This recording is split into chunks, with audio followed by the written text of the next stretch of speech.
The negative vibe regarding Bitcoin, particularly, originates from our experience with Ponzi scheme. Because this we heard about these two things almost at the same time. You get even to date, so many people believe Bitcoin is about Ponzi. You get. Hi guys, welcome to Yellow Media. My name is Emmanuel, and in today's crypto conversation video, we have this special guest with us, the person of Amuche Ayabu, who is a Bitcoin merchant, and he'll be here to share his Bitcoin story. Hello Amuche, well, happy to have you here. Thank you so much. Thank you for having me. Alright, when did you start a cryptocurrency journey? Okay, I think my cryptocurrency journey dates back to 2017. I can't exactly remember the date, but I think the first time I heard about Bitcoin should be in 2017. Then, towards the end of 2017, let's say December 2017 / January 2018, I started my Bitcoin journey officially. So, I think that is when it started. Yeah. So, as far as I can remember. Okay, so what got you into cryptocurrency? Basically, I can say that there's a quest to make money, of course. I'm not going to lie about that, yes. I've been trying out so many things, trying to make both ends meet and all that. And along the line, I heard about Bitcoin. Then the first time I heard about it, I didn't take it seriously. So, but I continued hearing about Bitcoin and the rest. At the point, I started reading up about Bitcoin and all that. Then a friend of mine, he's a classmate too, told me about BitClub Network. Then from then I was trying to raise money to start my investment in BitClub Network. Then along the line, I think I became what I would call an accidental Bitcoin merchant. Because it's not really like I deliberately set out. You didn't plan to do it? I didn't plan to do it. It's happened by accident, and so far I think we're for where we are today. For you now, what is it? I mean, aside the aspect of making money in Bitcoin cryptocurrency, did you actually believe in the concept of what Bitcoin is and what it came to do? For you, what were you told before you came to do the whole gospel? Okay, I didn't really have any gospel till I read some on my own. So, but from what I read, I think on a personal note,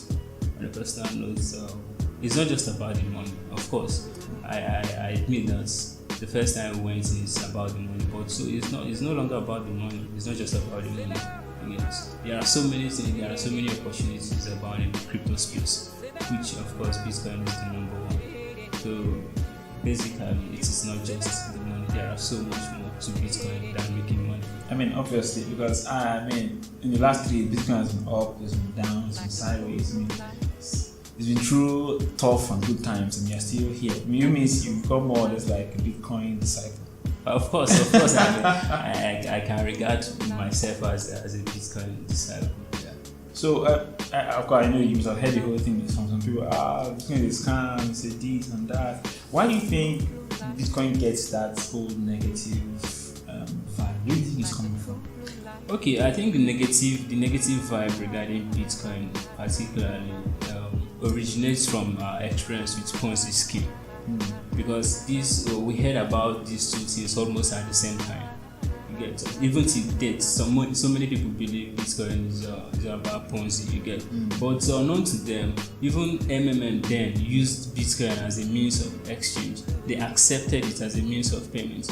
So it is wrong to say that Bitcoin is a Ponzi scheme. So that negative aspect of it, the negative vibes that comes to Bitcoin, can actually be traced to that our experience with Ponzi scheme.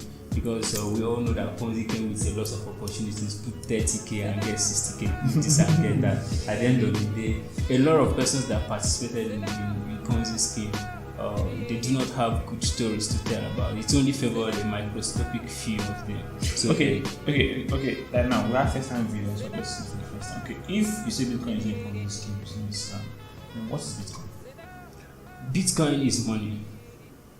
Yeah, I can say Bitcoin is money, but it's digital money. Yes, you cannot touch it. Digital form of money. Okay. And for those people that criticize Bitcoin, you find out that even the governments of the countries and their agencies are talking about cashless economy and all that. And this is actually one of the key pillars of Bitcoin. You get, it's trying to make the economy digital or something like that. Okay, in today's world, you log into your Access Bank mobile app, for instance, you send 200,000, 100,000, 1 million, or whatever amount you desire to someone else. The person receives the same value in his own account. That is digital transaction without touching it. You send 1 million naira to somebody, the person will tell you, okay, I've received this. You get, without touching anything, without touching anything. So that is basically what Bitcoin is like. So you find out that our financial systems, or not even only ours, but financial systems all over the world are actually trying to emulate what Bitcoin is there for. Is already. You get. So you're trying to say we are in the future. Of course, you're already in the future. So we're ahead of many others. Of course, we are ahead of many others. In the past 3 years, up until this moment, would you say Bitcoin has achieved its goal? I mean, Bitcoin is 11 years old. Yeah. Would you say Bitcoin has achieved its goal? Has it failed? I would rather not say Bitcoin hasn't failed. As a matter of fact, it is a success in progress. It has succeeded and it is still succeeding. I'm very much optimistic that it will continue to succeed. Because one of the key features of Bitcoin is the control aspect that was taken away from an individual, a group of individuals. Unlike the Naira, for instance, the CBN can wake up tomorrow and issue out a regulation or something like that that may negatively affect the value of Naira. So like you do not believe that particular entity should be in control of it? No, I don't think it's not nice, because there's this thing that comes with power. You get, there is an old saying that power corrupts and absolute power corrupts absolutely. Just imagine a situation whereby you know that you can wake up tomorrow and decide that the currency that is being used by over 200 million people should be devalued, and you actually have the legal backing to do such a thing. You get, it only takes the grace of God and a great sense of discipline for you to curtail yourself. You get, so having control, giving a particular entity the control of money, of financial institution per se, I don't think is something that is desirable. You get, and that is one of the reasons why Bitcoin has been able to succeed till this moment. By so many reports out there, statistics show that Bitcoin is actually the best performing asset of the last decade, and it is also the best performing asset of 2019 as a financial year. So you see that one of the reasons why it's achieving this is because of that control aspect of it that is not foisted on a particular entity or a group of individuals. So do you think Bitcoin has gotten, or cryptocurrency in general, has come to like it cannot be adopted as an everyday currency? Okay, I think it is not anywhere near that, because so many, as much as some countries are kind of receptive, so many others are still kicking against it because of what I would call ignorance. They actually do this because they don't know. Like I said earlier on, I don't think anybody who has a good knowledge of Bitcoin certainly kick against it. So, but we are still very far. Even in the country where we are today, a lot of persons, even in the universities and everywhere, a lot of persons, a good number of persons, are still kicking against Bitcoin because they don't know about it. So we are not in any way near that stage where Bitcoin will be accepted as a global currency. Maybe another 10 years, we've already had 10 years plus of Bitcoin. Maybe in the next 10 years, we may have something like that. If Bitcoin, cryptocurrency in general, is the future of money, again, as we all say,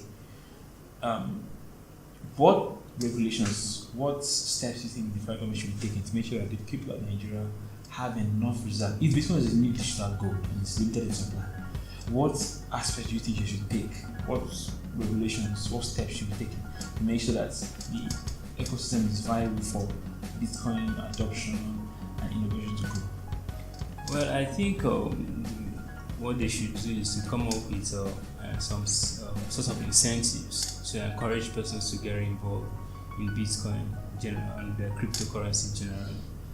Maybe stuff like tax incentives and the rest. It's telling people that if you are trading in Bitcoin, instead of paying 20 naira as tax, you're going to charge 10 naira or 15 naira. Like France did. Yes, something like that.